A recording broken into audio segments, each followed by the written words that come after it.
Tricolino, igual nós aqui, ó. Quem que tá aqui, ó? Valeu, Careca. Faltou você aqui. Nós tricolor, hein? Vamos que vamos, Davi Goleiro. E aí, Márcio Careca, tudo bem? Salve, salve, família tricolor, amigo.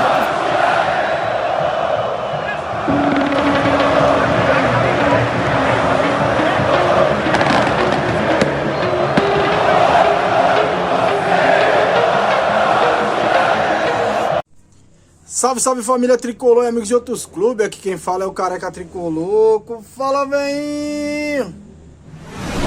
Fala nada, velhinho. Velhinho, motivo de muita alegria. Domingão, velhinho. Morumbi, velhinho. São Paulo e Cuiabá, velhinho. Careca Tricoloco no Morumbi, velhinho. Na resenha lá, velho. Não vai faltar bagunça, velho. Resenha não vai faltar, velho. Vamos lá torcer pro nosso São Paulo, ganhar mais 3 pontos aí. Pra garantir aí, né? Garantir o que? Garantir? Garantir a vitória dentro de casa, que é importante, né? Porque fora de casa não ganha. Mas tá bom, né?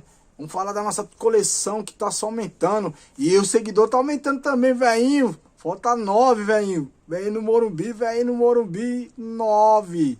Falta 9 pra 2000. É isso aí, velhinho. 2000 vem no Morumbi. Não é não, velhinho? Vamos pro Morumbi, velhinho. Vamos pro Morumbi, vamos resenhar, manutenção. E é isso aí. Vamos falar da nossa torcida. Nossa torcida, cara, que é Tricoloco. Vamos falar da nossa coleção que só tá aumentando aí. Ganhei mais um presente, né? Ganhei mais uma garrafa aí, ó. Garrafinha bonita aí, ó. Vai pra coleção. Coleção ali, ó. Tá vendo? Essa aqui vai pra lá, ó. Coleção das vermelhinhas, né? Quem me deu foi o Baixinho Pirueiro aí, ó. Baixinho sangue bom, parceiro. Isso aí, Baixinho. Valeu. Ó. Domingão. Careca Tricoloco. Quem sabe, né? Vem aí. Bater os 2000 aí. Vem no Morumbi também aí. Pra resenhar aí. Beleza? Valeu, pessoal. Obrigado aí. Só tenho que agradecer aí, ó.